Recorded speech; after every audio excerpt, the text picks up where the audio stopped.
ஓம் சாந்தி, ஓம் சாந்தி, ஓம் சாந்தி. நாம் தொடர்ச்சியாக பாக்கிய விதாத்தாவிலிருந்து ஒவ்வொரு மகான் ஆத்மாவும் பற்றி பார்த்து கொண்டு வருகின்றோம்.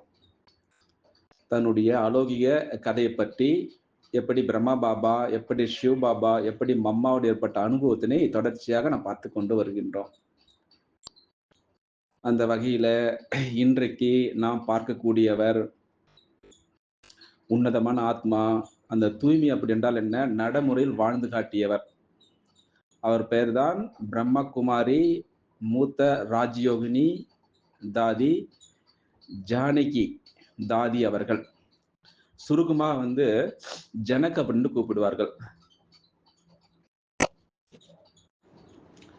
இப்படியாக அவர் இந்த பிரஜாபிதா பிரம்மகுமாரி ஈஸ்வரிய விஸ்வவித்யாலயத்தினுடைய இந்த ஆன்மீக பல்கலைக்கழகத்தில் முக்கியமாக இயக்குனராக இருந்திருக்கின்றார். உலகம் முழுவதுக்கும் இருக்கக்கூடிய பிரம்மகுமாரிகள். அதனால அவரை பற்றி நாம் முழுமையாக தெரிந்து கொள்ளலாம். இவர் சிந்து ஹைதராபாத், அதாவது இப்போ பாகிஸ்தான பிரிந்திருக்குது அல்லவா, அங்கே 1 ஜனவரி 1916ஆம் ஆண்டு தன்னுடைய சூலமான அந்த ஆடையை எடுத்தார், பிறந்தார் அப்படின்னு சொல்லலாம். எப்போ? 1/1/1916ஆம் ஆண்டு. தன்னுடைய 104வது வயதில், அதாவது 27 மார்ச் 2020 அந்த கொரோனா டைம்ல தன்னுடைய சூலமான ஆடையை விடுத்து பாபாவுடைய மடியை அடைந்து இப்பொழுது அட்வான்ஸ் பார்ட்டியில் சேர்ந்திருக்கின்றார். தன்னுடைய 21 வயதில் இந்த பிரஜாபிதா பிரம்மகுமாரி ஈஸ்வரிய விஸ்வவித்யாலயத்துல சேர்ந்திருக்கின்றார். இந்த ராஜயோக கல்வியை இந்த உலகம் முழுவதும் கொடுக்க வேண்டும் அப்படின்ற ஒரு உயர்ந்த எண்ணத்தில் இருந்திருக்கின்றார். சுமாராக இந்த உலகம் முழுவதும் 100 நாடுகளுக்கு மேல் பயணித்திருக்கின்றார். எப்படி சிவபாபா பிரம்மா பாபா உடலை பயன்படுத்தி 1936 1969 வரைக்கும் பொறுப்பாக இருந்தாரோ, அதே போல அவரு பிரம்மா பாபா சரீரம் விட்ட பிறகு 1969 ஆகஸ்ட் 25 2007 வரைக்கும் தாதி பிரகாஷ் மணி தலைவியாக இருந்திருக்கின்றார் இந்த பிரஜாபிதா பிரம்மகுமாரி ஈஸ்வரி விஸ்வவித்யாலயத்திற்கு. அதன் பிறகு 2007 ஆகஸ்டுக்கு பிறகு தாதி ஜானகி அவர்கள் தலைமையகத்தை ஏற்று நடத்திருக்கின்றார். பார்க்கலாம் எப்படி இந்த ராஜயோக கல்வியை மற்றவர்களுக்கு எப்படி கொடுத்திருக்கிறார் அப்படின்று இன்றைக்கு நாம் பார்க்கலாம். தாதி ஜானகிஜி மூத்த ராஜயோகினி தன்னுடைய வாழ்நாளில் 70 ஆண்டுகளுக்கு மேலாக தன்னுடைய வாழ்க்கையை அர்ப்பணித்திருக்கின்றார் இந்த ஈஸ்வரிய விஸ்வவித்யாலயத்தில்.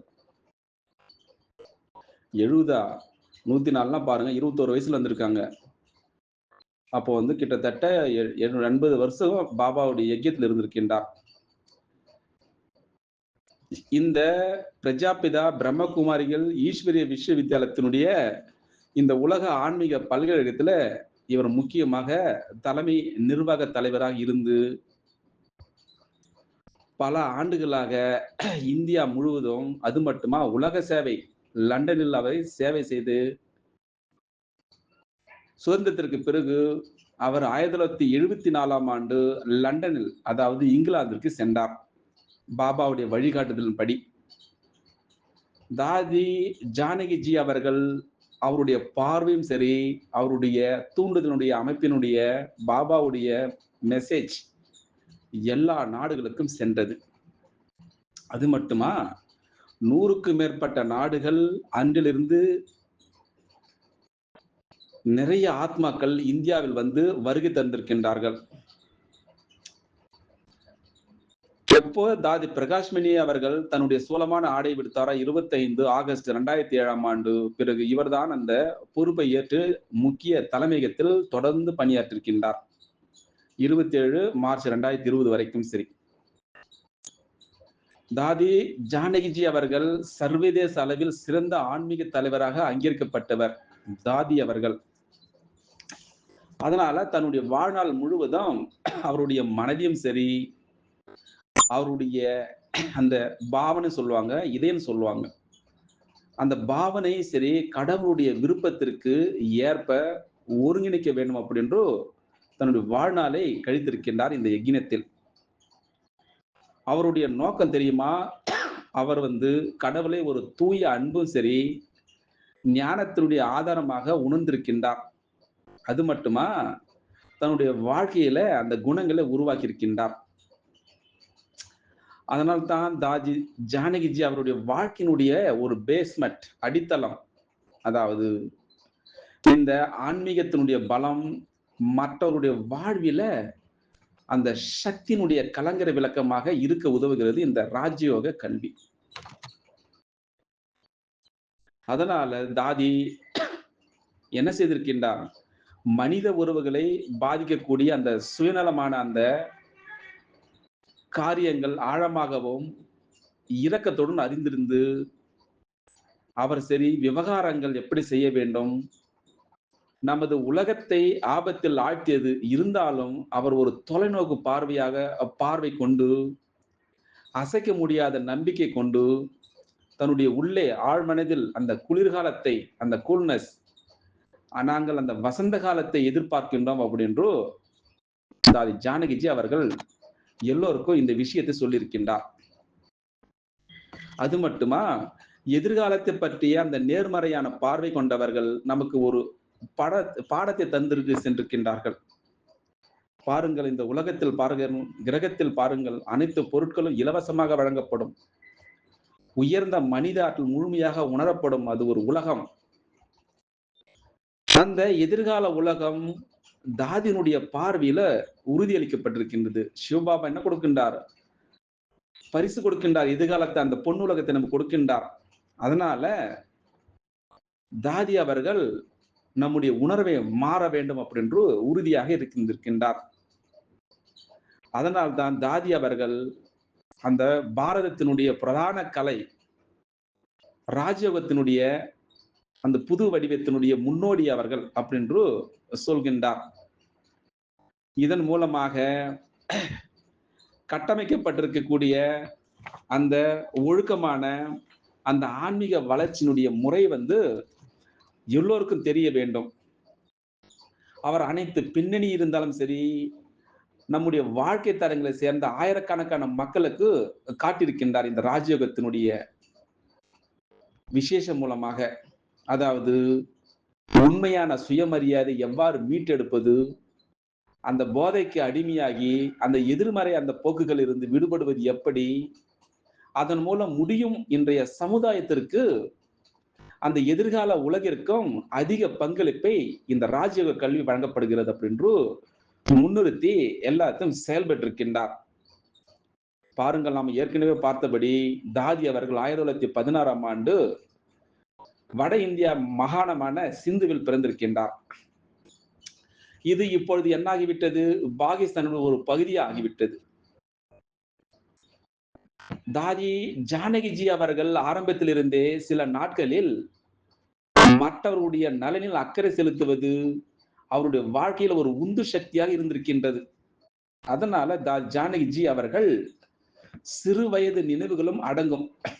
அதாவது இந்த சைவ உணவனுடைய நன்மைகளை பற்றி வாதாடுவதற்காக தன்னுடைய தந்தனுடைய குதிரை வண்டியில பயணம் செய்து நிறைய ஆத்மாக்களுக்கு அறிமுகத்தை கொடுத்திருக்கின்றார். சைவ உணவை பற்றி, சாத்விக உணவை பற்றி.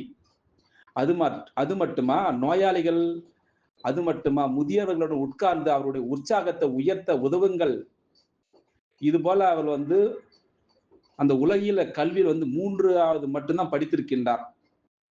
பிறகு அந்த உண்மை என்றால் என்ன, அந்த தெய்வீக அந்த புரிதல், அண்டர்ஸ்டாண்டிங் ஆஃப் த டிவைன் வெர்ச்சுஸ், தன்னுடைய தேடலுக்காக பல யாத்திரைகள் சென்றிருக்கின்றார் தாதி ஜானகிஜி அவர்கள்.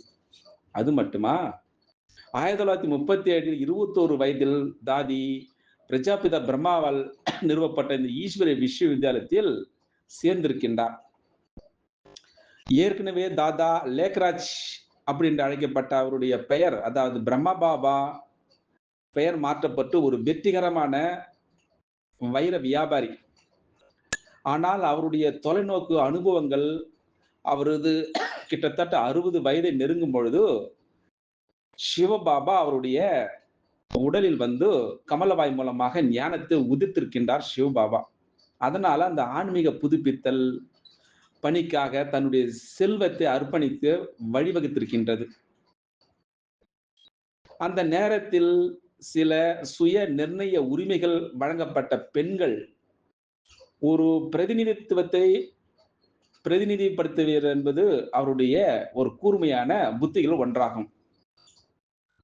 அதனால இந்த ஆன்மீகத்தில் பயன்படுத்தக்கூடிய அந்த ஆன்மீக வளத்தின் கீழ 1937 பிறகு 1951ஆம் ஆண்டு வரை சரி, கிட்டத்தட்ட பாகிஸ்தானில் இருந்து 400 பெண்கள் அங்கிருந்து இந்தியாவுக்கு ராஜஸ்தானுக்கு வந்திருக்கின்றார்கள். அற்புதமான ஒரு சமூகத்தை உருவாக்கியிருக்கின்றார்கள் ஆன்மீகத்தின் மூலமாக. ஆனால் அங்கே எவ்வளவு தெரியுமா பெண்கள் இருந்தார்கள்? 400 பேர் இருந்திருக்கின்றார்கள். அதனால இந்த சமூகம் வந்து இந்த நேரத்தை தீவிர ஆன்மீக முயற்சிக்கு அர்ப்பணித்து அந்த ஆத்மீக உணர்வின் மூலமாக ஆழ்ந்த தியானம் அனைத்து ஆன்மீகத்திற்கும் ஆதாரமாக நம்முடைய உண்மையான நம்முடைய நித்திய அடையாளத்தினுடைய ஆழமான விழிப்புணர்வை எழுப்பி இருக்கின்றது.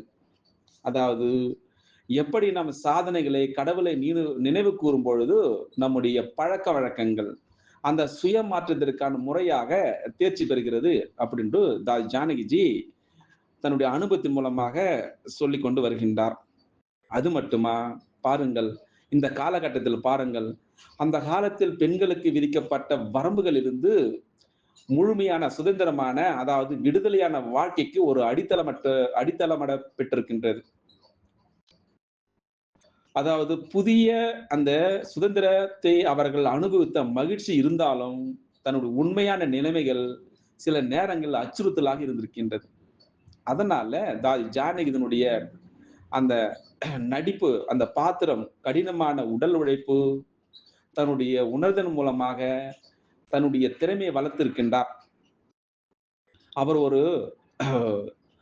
ஒரு டாக்டராக நியமிக்கப்பட்டு ஒரு முன்னுதாரணமாக இருந்து ஒரு குழுவை ஆரம்பித்து தாதி ஜானகிஜி வாழ்க்கையினுடைய பெரும்பகுதியில அவர் நிறைய சவால்களை சந்தித்துக் கொண்டு சகித்துக் கொண்டு அவருக்கு இந்த உதவி புரிந்தது அப்படின்று இந்த ராஜயோகத்தின் மூலமாக தன்னுடைய அழகான அந்த வழிகாட்டுதலை நம்மிடம் பகிர்ந்து கொள்கின்றார். பாருங்கள், தன்னுடைய உடல்நல குறைவுகளை வெல்லக்கூடிய அவர் திறனை வளர்த்து அது எப்படி செம்மைப்படுத்தவும் அது எப்படி பரிசோதிக்கப்பட்ட நோய்கள் அவருக்கு உதவியது. அதனால்தான் அவர் 1978ஆம் ஆண்டு அமெரிக்காவில் டெக்சாஸ் யூனிவர்சிட்டியில உயர்ந்த இந்த உலகத்திலே சரி மன வலிமை பெற்ற பெண்மணி அப்படின்னு பெயர் எடுத்திருக்கின்றார். அவ்வளவு ஸ்ட்ராங்கா இருந்திருக்கார், மன வலிமை, ஆடாமல் அசையாமல் குழப்பம் இல்லாமல் இருந்திருக்கின்றார் தாதி ஜானகிஜி. 1978ஆம் ஆண்டு இந்த டெக்ஸ்ட் அந்த சோதனை நடத்திருக்கின்றார்கள். இப்படியாக 1974ஆம் ஆண்டு தாதி இந்தியாவை விட்டு வெளிநாடுகளுக்கு இந்த ராஜயோக செய்திகளை எடுத்து சென்றார். அங்கு லண்டனில் தன்னை அடிப்படையாக கொண்டு அது மட்டுமா உலகம் முழுவதும் பிரம்மகுமாரிகளுடைய ஒருங்கிணைப்பு, அந்த அலுவலகம், தன்னுடைய உடல் மனம் பொருள் வார்த்தை தனிப்பட்ட அந்த அனுபவத்தின் மூலமாக மற்றவர்கள் சிவபாபா என்ன சொல்ல வருகிறார் என்று விரைவில் எல்லாரும் உணர்ந்தார்கள். இந்த ஆன்மீக பல்கலைக்கழகத்துடைய முக்கியமான மெசேஜ் என்னவென்றால், சுயமாக புரிதல் எப்படி, நம்முடைய தொடர்பு மூலமாக தன்னம்பிக்கை எப்படி மீண்டும் பெற வேண்டும், அதுதான் உயர்ந்ததாக இருக்கின்றது. பாருங்கள், அந்த உலக நாடுகள் மேற்கத்திய சமூகத்தில் காலத்தினுடைய இந்த ராஜயோக கல்வி ஒரு தேவையாக இருந்திருக்கின்றது. அதனால அதிக முக்கியத்துவம் கொடுப்பதை பலர் அனுபவித்திருக்கின்றார்கள். தன்னுடைய உலகிய வாழ்க்கையில எப்படி வெற்றி பெறுவது, இந்த ஆன்மீக உண்மையாக இந்த கல்வி அவர்களுக்கு வழிவகுத்திருக்கின்றது. அதனால நம்மிடமிருந்து வரக்கூடிய அந்த உயர்ந்த மதிப்புடைய வேல்யூஸ், அந்த டிவைன் வெர்ச்சுஸ் சொல்லுவாங்க, எல்லாமே முழுமையாக தாதி வழிவகுத்திருக்கின்றார். நம்ம ஆதிரத்தினங்கள் உண்மையான ஒரு வேர்களாக இருந்து தாதியினுடைய வழிகாட்டல் படி அவருடைய கொடுத்த உத்வேகத்தால் இப்பொழுது பாருங்கள், உலகம் முழுவதும் 100க்கும் மேற்பட்ட நாடுகளில் ராஜயோகியம் அந்த சென்டர் வந்து இருக்கின்றது. கொரோனாக்கு முன்னாடி 140 சென்டர் இருந்தது. இப்போ வந்து குறைஞ்சிருக்குது. கிட்டத்தட்ட 8500 சென்டர் இருந்தது. இப்போ வந்து 6500, 7000 சென்டர் இருக்கு இப்ப உலகத்துல. உலகம் முழுவதும். அதனால அங்க வரக்கூடிய பிரம்மகுமார் சகோதர, சகோதரிகள் தங்களுடைய குடும்பம், தங்களிடத்தில் இருக்கக்கூடிய அந்த பணியிடத்தில் பெறப்பட்ட நன்மைகளை எடுத்துக்கொண்டு செல்கின்றார்கள். நம்முடைய நிமித்தமான சகோதர, சகோதரிகள், ஆசிரியர்கள், டீச்சர் இலவசமான அந்த வகுப்புகளை கொடுத்து வழங்கிக் கொண்டிருக்கின்றார்கள். இன்றளவும் சரி.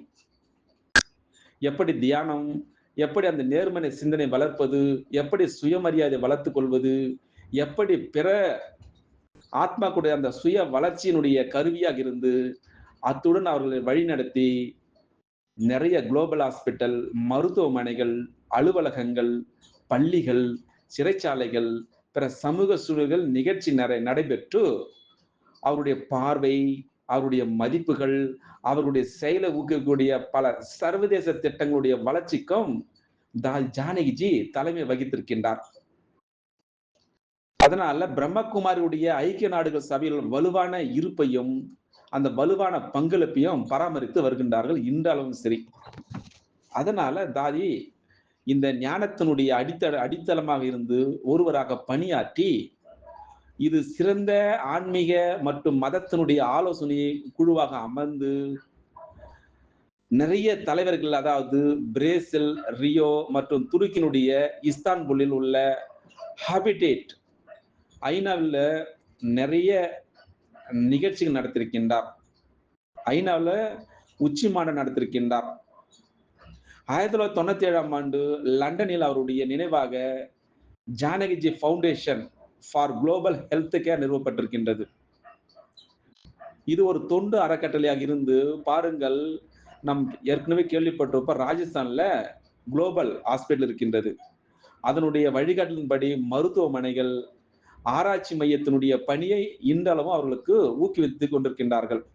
அது மட்டுமா, உலகளவில் முழுமையான ஆரோக்கியம், உலகளவில் அந்த சுகாதார பாதுகாப்பினுடைய ஆன்மீக பரிமாணம், அது பற்றி அதிக விழிப்புணர்வை ஊக்குவித்து தாதி ஜானகிஜி தன்னுடைய வாழ்நாள் முழுவதும் மதங்களுக்கு இடையே இருக்கக்கூடிய அந்த புரிதல், மதங்களுக்கு இடையே இருக்கக்கூடிய அந்த ஒத்துழைப்பை ஊக்குவித்திருக்கின்றார்.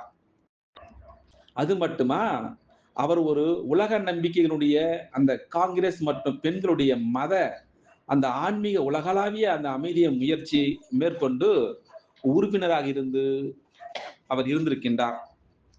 அது மட்டுமா, டிசம்பர் 2003 அவர் ஒரு சிறிய குழுவில் ஒரு பகுதியாக இருக்க இந்த ஆன்மீகமாக அழைக்கப்பட்டிருக்கின்றார். வெளிநாடுகளில் இருக்கக்கூடிய ஜெருசலேம், காசா மற்றும் ரமல்லாவில் நடந்த உரையாடல்களில் பங்கேற்று அந்த மத தலைவர்கள் அவர்களுடைய நம்பிக்கையை வளர்ப்பதற்கும் அந்த பாலஸ்தீனிய மற்றும் இஸ்ரேலிய பெண்களுடைய கூட்டு முயற்சிகளை உருவாக்கி பாருங்கள், இப்பொழுது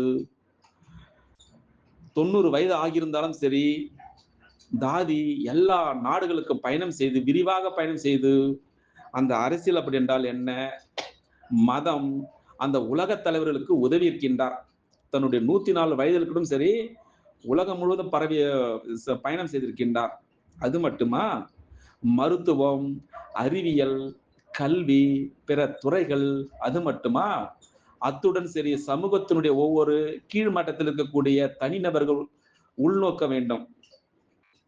அதாவது தெய்வீகத்துடன் தங்களுடைய சொந்தமான அந்த தொடர்பு புதுப்பித்தின் மூலமாக அந்த ஆன்மீகத்தினுடைய வலிமை, அவருடைய பல மரியாதைகளில் இந்த ஆன்மீகம் உதவி இருக்கின்றது.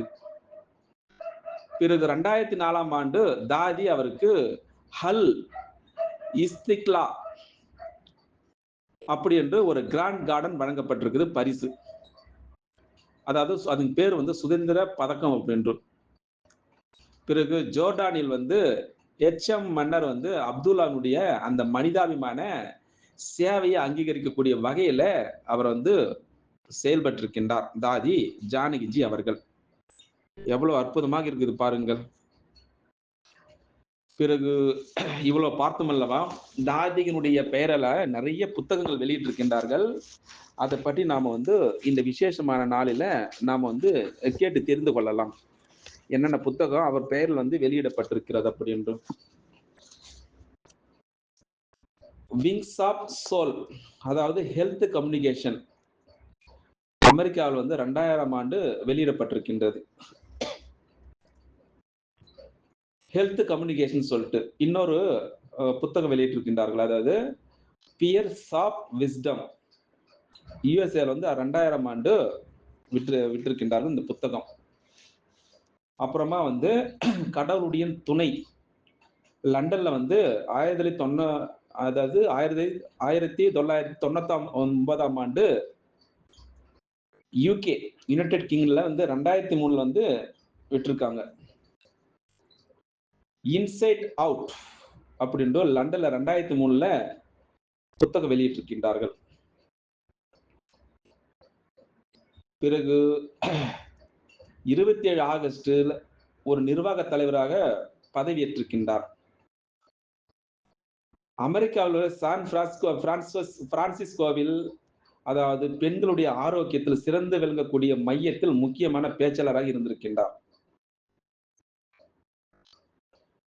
சாக்ரமெண்டோவினுடைய ஆன்மீகத்தினுடைய மூத்த அமைச்சரான ரெவ் மைக்கேல் மோரனுடன் உருமாற்ற அந்த நிகழ்ச்சியினுடைய ரகசியங்களை வாழ்க்கை மைத்து நிகழ்ச்சி நடத்திருக்கின்றார் 2006 ஆண்டு.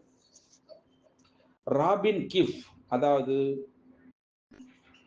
பிகிஸினுடைய பெயர், தாதி ஜானிக்கு தன்னுடைய 90வது பாடலுக்காக அர்ப்பணிக்கப்பட்ட, அதாவது அன்பினுடைய அம்மா என்ற புதிய பாடலை பாடியிருக்கின்றார் ராபின் கிஃப். பிறகு பிறந்த நாள் மற்றும் லண்டனில் ஜஸ்ட் எ மினிட் அந்த முயற்சியினுடைய துவக்கத்தில் நிகழ்த்தப்பட்டிருக்குது இவர் மூலமாக. எனக்கு எப்படி வாழ்வது என்று தெரியும், எனக்கு எப்படி இறப்பது அப்படின்னு எனக்கு தெரியும், 2005 ஆண்டு புத்தகம் வெளியிட்டிருக்கின்றார்கள். உலக நம்பிக்கைகளுடைய ஒரு பாதுகாப்ப ஒரு ஆத்மாவாக நியமிக்கப்பட்டிருக்கின்றார், அம்பாசிடர்னு சொல்லுவாங்க. அடுத்ததாக பி த சேஞ்ச், அதாவது லண்டனில் 3 நாள் கருத்தரங்கில முக்கிய பேச்சாளராக இருந்திருக்கின்றார். பிறகு தைரியத்தினுடைய மனசாட்சி அந்த விருது பெற்றிருக்கின்றார் கேம்பிரிட்ஜ் பல்கலைக்கழகத்துல, மாஸ்கோ அமெரிக்கா அப்படின்ற இடத்துல. மாஸ் கெஸ்ட் ஸ்பீக்கர், அதாவது துக்கம் எங்களுக்கு என்ன தெரியும் மாநாடு மியாமி, அதாவது அமெரிக்காவில் நடைபெற்றிருக்கின்றது. அடுத்ததாக காஷி மனிதாபிமான விருது மா ஜெயா, அதாவது அமெரிக்காவில் வழங்கியிருக்கின்றார்கள். பிறகு முக்கிய உரை நடத்திருக்கின்றார் எங்க சர்வதேச அன்னையர் காங்கிரஸ், அதாவது ஓம் சாந்தி ரீட்ரீட் சென்டர்ல டெல்லியில இணைந்து இந்த அமைப்புடன் அவர் செயல்பட்டிருக்கின்றார். அதாவது மாஸ்கோ ரஷ்யாவிலிருந்து 2004 ஆண்டு. பிறகு எச்எம் மூலம் ஹல் இஸ்திக் லால், அதாவது சுதந்திர பதக்கம், அதாவது முதல் வரிசையினுடைய கிராண்ட் கார்டன் வழங்கப்பட்டிருக்கின்றது. யாரு? ஜோர்டன் மன்னர் 2ஆம் அப்துல்லா உலகிற்கு தன்னுடைய மனிதாபிமான சேவையை அங்கீகரித்திருக்கின்றார் 2003 ஆண்டு. அடுத்ததாக உலக மத தலைவர்களுடைய நிர்வாக கூட்டம் ஜெருசலத்தில் நடந்திருக்கின்றது, ஜெருசலம். அடுத்ததாக உலகளாவிய அந்த அமைதியினுடைய அனுசரனுடைய மத்திய கிழக்கில் அமைதிக்கான அந்த பெண்களுடைய கூட்டாண்மையை தொடங்கி இருக்கின்றார். அடுத்ததாக பெண்களுடைய சமயம், அந்த ஆன்மீக தலைவருடைய முன் முயற்சி, ஓஸ்லோ, நார்வே, இது போல.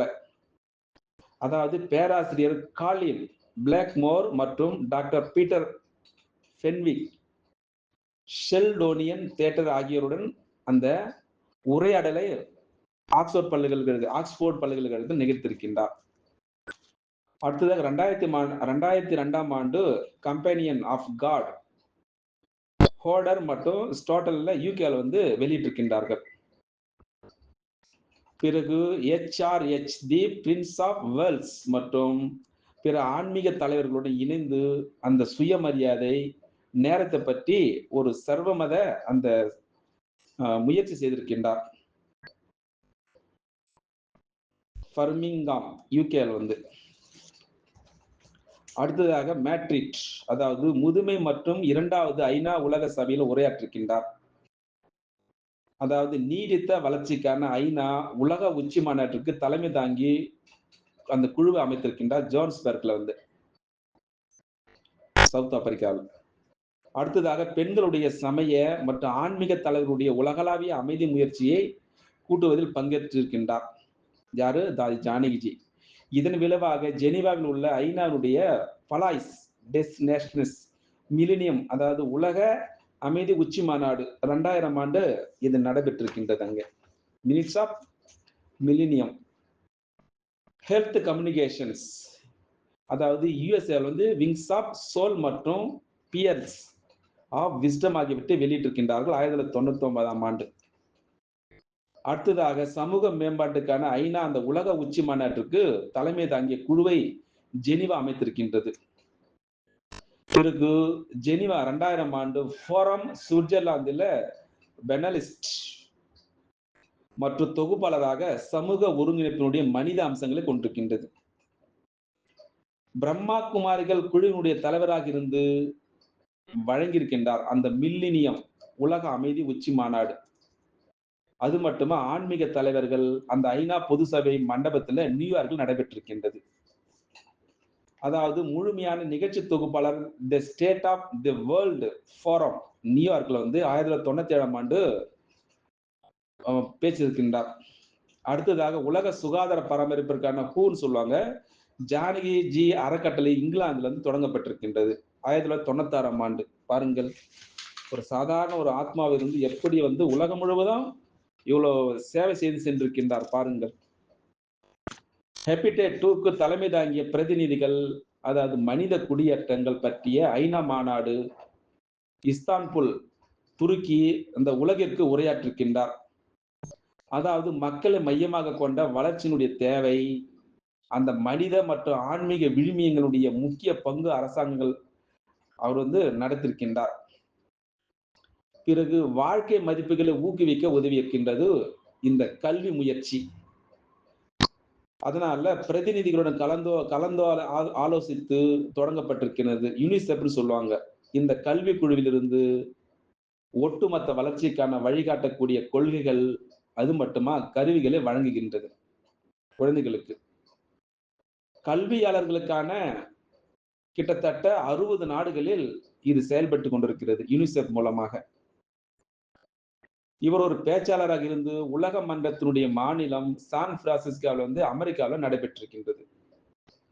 பிறகு சிங்கப்பூர்ல 5000 பார்வையாளர்களுக்கு சீன மொழியில கம்பெனியன் ஆஃப் காட் தொடங்கப்பட்டிருக்கின்றது.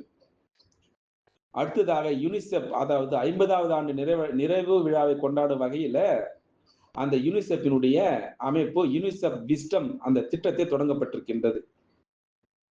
இப்படியாக ஜானகி உலகம் முழுவதும் உள்ள இளம் பெண்களுடைய அந்த சுயமரியாதை, அந்த கண்ணியத்தை எப்படி வளர்க்க வேண்டும் அப்படின்ட்டு 1995 ஆண்டு ஏற்படுத்தியிருக்கின்றார் இந்த யூனிசெஃப் 50வது ஆண்டு விழாவில். அது மட்டுமா பெண்கள் மீதான அந்த ஐநா, அதாவது 4வது உலக மாநாட்டிற்கு தலைமை தாங்கிய ஒரு குழுவை பெய்ஜிங் சீனாவில் நடந்திருக்கின்றார். ஒரு சிறந்த உலகத்திற்கான எங்களுடைய மதிப்புகளை பகிர்ந்து தொடங்கப்பட்டிருக்கின்றது.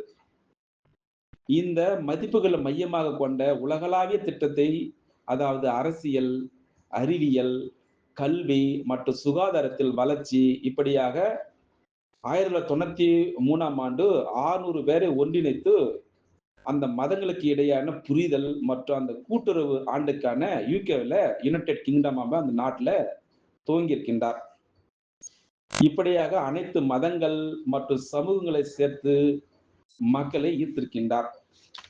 பிறகு அந்த உலக நம்பிக்கையான காங்கிரசினுடைய துணைத் தலைவராக தேர்ந்தெடுக்கப்பட்டிருக்கின்றார். எப்படி?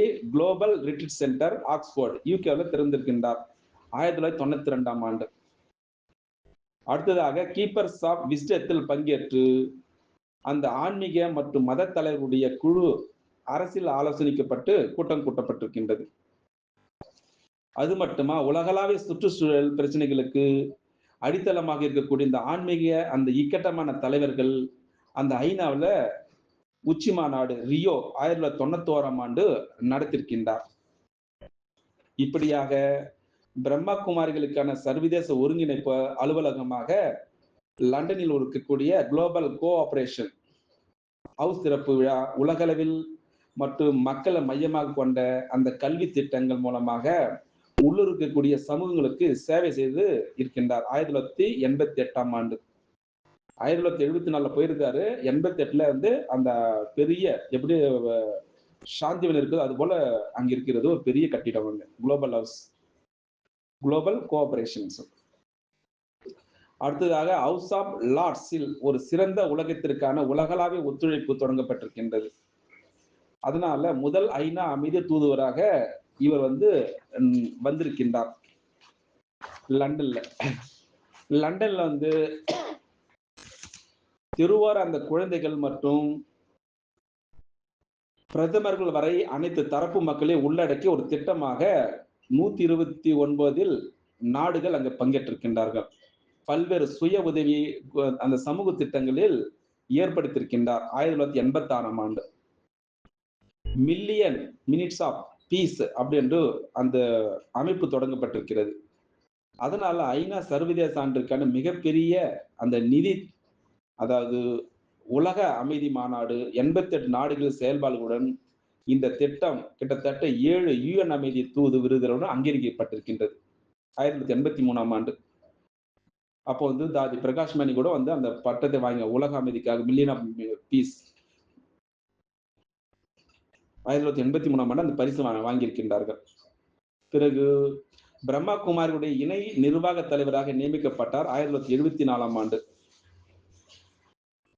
அதனால இந்த ஈஸ்வரிய விஸ்வவித்யாலயத்தினுடைய பணிகளை 100க்கும் மேற்பட்ட நாடுகளில் விரிவுபடுத்துவதை மேற்பார்வையாக செய்து கிழக்கு மற்றும் மேற்கு கலாச்சாரங்களில் இருக்கக்கூடிய அந்த ஆன்மீக உண்மைகள் மற்றும் மனித இயல்புடைய உலகளாவிய தன்மையை நிரூபித்திருக்கின்றது. இதன் மூலமாக 100க்கும் மேற்பட்ட நாடுகளுக்கு சென்று இந்த சமூக திட்டங்களை பார்வையிட்டிருக்கின்றார். முக்கியமாக மாநாடுகள் உரையாற்றிருக்கின்றார். அது மட்டுமா, நிகழ்வுகள் மற்றும் மதம், அரசியல் மற்றும் அறிவியல் உட்பட பல துறைகளில் உலக தலைவர்களை சந்தித்திருக்கின்றார். 1951 1974 வரைக்கும் சரி. அது மட்டுமா, இந்தியாவும் சரி உலகிலும் சரி சில பெண் ஆன்மீக தலைவர்கள் ஒருவராக இருந்து கற்பித்து நிறைய சென்டர்களை நிறுவியிருக்கின்றார். நாடு தனிநபர்கள் தங்கள் வாழ்க்கையில் ஆன்மீக விழுமியங்களை அந்த பண்புகளை கொண்டு வருவதற்கும் சரி, குறிப்பாக பெண்களுக்கு அதிகாரம் அளிப்பது, தன்னம்பிக்கை மற்றும் தலைமைத்துவ திறன்களை வளர்த்துக் கொள்ளுங்கள் 1937 1951 ஆண்டு வரைக்கும் சரி, பாகிஸ்தான்ல இருந்து இந்தியா வரை வந்த வரைக்கும் சரி. பிறகு பெண்களுக்கு சமூக மரபுகளுக்கு முன்னோடி இல்லாத சவாலாக இருந்த தலைமை நிபுத்துவ திறன்கள் எப்படி பயிற்சி கொடுப்பது, ராஜயோக பயிற்சி கொடுத்திருக்கின்றார்கள். ஆரம்ப காலத்தில் பிரம்மகுமாரிகள் சமூகத்திற்கான சுகாதார பராமரிப்பு மற்றும் அந்த பொதுவான அந்த செவிலியர் பொறுப்பு 1937 ஆரம்பித்திருக்கின்றார்கள். இப்படியாக ஈஸ்வர விஸ்வவித்யாலயத்தில் சேர்ந்து அப்போது 400 பேர் கொண்ட சமூகம் முக்கியமாக பெண்களை கொண்டிருக்கின்றது. இவர் 1916 பிறந்திருக்கின்றார். அந்த காலத்தில் வட இந்திய மாகாணமான சிந்துவில், அதாவது தற்பொழுது பாகிஸ்தான் ஒரு பகுதியாக அங்கு பிறந்து எவ்வளவு உலகத்திற்கு அவர் பணி செய்திருக்கின்றார் பாருங்கள். அப்புறம் பிறகு வந்து ஒரு விசேஷமான கேள்வி பதில் வந்து தாதி ஜானகியிடம் கேட்கின்றார்கள். முதல் கேள்வி வந்து, பாபா எப்ப நம்ம கூடவே இருப்பார்? அதுக்கு தாதி ஜானகி பதில் சொல்கின்றார், பாபா ரொம்ப ரொம்ப புத்திசாலியாக இருக்கின்றார். நாம் தனியாக இருக்கும் பொழுது பாபா நம் கூடவே இருப்பார் என்று பதிலளிக்கின்றார். பாபா நம் கூடவே இருப்பார் என்று பதிலளித்திருக்கின்றார். இரண்டாவது கேள்வி தாதி ஜானகியிடம் கேட்கப்படுகிறது, உங்களுக்கு 4 பாடத்தில், அதாவது ஞானம், யோகா, தாரணை, சேவையில 4 பாடத்தில் எது உங்களுக்கு பிடித்தது அப்படி என்று. அதுக்கு தாதி ஜானகி பதில் அளிக்கின்றார், எனக்கு 4 பாடங்களும் எனக்கு பிடித்தது அப்படின்னு சொல்கின்றார். 3வது கேள்வி, தாதிஜி உங்களுடைய விசேஷத்தா என்ன அப்படின்னு கேள்வி கேட்கப்படுகிறது. லண்டன்ல. அப்போ பதிலளிக்கின்றார். பாபா என்ன கொடுக்கின்றாரோ அதை எல்லோருக்கும் கொடுப்பேன் அப்படின்னு பதிலளிக்கின்றார். எவ்வளவு அழகா இருக்குது பாருங்கள் பதில். அடுத்த கேள்வி கேட்கப்படுகிறது. பாபாவிற்கு நீங்கள் எந்த டைட்டில் கொடுப்பீர்கள்? அந்த ஒரு டைட்டில் எல்லா விசேஷத்தாவும் அடங்கிவிடும் அப்படின்னு கேள்வி கேட்கப்படுகிறது. அதற்கு தாதி ஜானகி பதிலளிக்கின்றார். பாபா, பாபானா சிவ பாபா எல்லாம் தெரிந்தவர். அடுத்த கேள்வி கேட்கப்படுகிறது. எல்லாவற்றை விட பெரிய மாயா எது அப்படின்னு கேள்வி கேட்கப்படுகிறது. அதுக்கு தாதி ஜானகிஜி சொல்கின்றார். சஞ்சலத்தன்மை, அதாவது மன சஞ்சலம் அடைந்து விட்டால் எந்த வேலை ஓடாது அப்படின்றும். இதுதான் பெரிய மாயா. அடுத்ததாக கேள்வி கேட்கப்படுகிறது. டிராமாவில் என்ன சீன் உங்களுக்கு ரொம்ப பிடிக்கும் அப்படின்று. அதற்கு பதில் சொல்கின்றார்.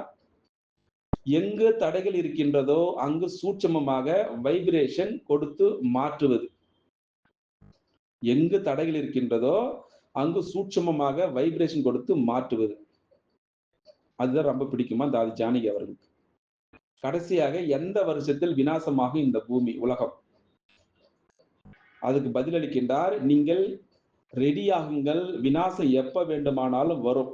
அற்புதமான ஒரு பதில் பாருங்க. தாதி ஜானகிஜி நிறைய சொல்லலாம், நிறைய ஒரு 1000 புத்தகம் போடலாம். அவ்வளோ ஞானத்தை சொல்லியிருக்கின்றார், அவ்வளோ யோகத்தை சொல்லியிருக்கின்றார், அவ்வளவு தானம் செய்திருக்கின்றார், அவ்வளவு சேவை செய்திருக்கின்றார் தாதி ஜானகிஜி அவர்கள். பிறகு கடைசியாக ஒரு ஒரு குறிப்பு நம்ம சொல்லலாம். ராஜயோகினி, மூத்த ராஜயோகினி தாதி ஜானகிஜி அவர்கள் நம்ம இந்தியாவுல ஸ்வச் பாரத் அபியான், அதாவது தூய்மை இந்தியா மிஷன் அப்படின்ற பிராண்ட் தூதுவராக அரசாங்கத்தால் நியமிக்கப்பட்டவர். யாரு? தாதி ஜானகிஜி. அதாவது பிரம்மகுமாரிகள் உலக ஆன்மீக அமைப்பினுடைய தலைவராக கிட்டத்தட்ட 104 வயதான ராஜயோகினி தாதி ஜானகிஜி ஸ்வச் பாரத் அபியானுடைய, அதாவது தூய்மையான இந்தியா மிஷன், அதனுடைய பிராண்ட் தூதுவராக நியமிக்கப்பட்டிருக்கின்றார். இந்தியாவுடைய செப்டம்பர் 10, 2015 அன்று தூய்மை இந்தியா திட்டத்திற்காக குடியரசுத் தலைவர் மாளிகைக்கு அவர் அழைக்கப்பட்டு தாதிஜியினுடைய சார்பாக பிரம்மகுமாரின் நிர்வாக செயலர் ராஜயோகி பி கே மிருத்யுஞ்சயா குடியரசுத் தலைவர் மாளிகையில் நடைபெற்ற அந்த உயர்ந்த தேநீர் கூட்டத்தில் அந்த உயர்ந்த ஏற்பாடு செய்திருக்கின்றார். பிறகு இந்தியாவுடைய மாண்புமிகு ஸ்ரீ பிரணாப் முகர்ஜி, இந்திய குடியரசுத் தலைவர்கள் மற்றும் மாண்புமிகு அமைச்சர் திரு வெங்கையா நாயுடு அந்த தூய்மை இந்தியா அந்த தூதர்களை ஊக்குவித்து அவருடைய பணியினுடைய நோக்கங்களை தெரிவித்தார். மெசேஞ்சர், அதாவது தூய்மை இந்தியா என்ற அந்த உணர்வை பெறுவதற்கு தம்மை பின்பற்றுவர்களை ஊக்குவிப்பது. அது மட்டுமல்லாமல் தூய்மை இந்தியா தூதுவர்களாக மாற அவர்களையே ஊக்குவிப்பதாகவும் இந்த பணியை ஜன் அந்தோலனின், அதாவது மக்கள் இயக்கம், அதாவது உண்மையான வடிவமாக மாற்றுவதற்கும் குடியரசுத் தலைவர் சொன்னார். அதாவது தூதர்களுடைய பங்கு என்ன செய்யணும்? விழிப்புணர்வை ஏற்படுத்துவதும், குடிமக்களை ஊக்குவிப்பதும், அது மட்டுமல்லாமல் கைகோர்த்து அவர்களுக்கு அந்த பணி நடவடிக்கைகள் பங்கேற்பதும் ஆகும். அந்த குடியரசுத் தலைவர் அந்த பங்கன்ல பாரத ரத்னா ஸ்ரீ சச்சின் டெண்டுல்கர், சுவாமி ராம்தேவ், ஸ்ரீ அனில் அம்பானி போன்ற சுமார் 150க்கு மிக முக்கியமான பிரபலமான ஆளுமைகள் கலந்து கொண்டார்கள் அங்கே. அதனால தாதி ஜானகிஜி ஏற்கனவே இந்தியாவிலும் சரி உலகெங்கிலும் சரி கிட்டத்தட்ட அப்பொழுது கொரோனாக்கு முன்னாடி 140 நாடுகளில் தூய்மை பிரச்சாரத்தை நடத்தி வந்தார். அதனால அவருடைய அமைப்பு பிரதம மந்திரிகளுடைய ஸ்வச் பாரத் அபியானை ஆதரித்திருக்கின்றது. அது மட்டுமா, அமைப்பினுடைய அனைத்து உறுப்பினர்களையும் இந்த காரணத்திற்காக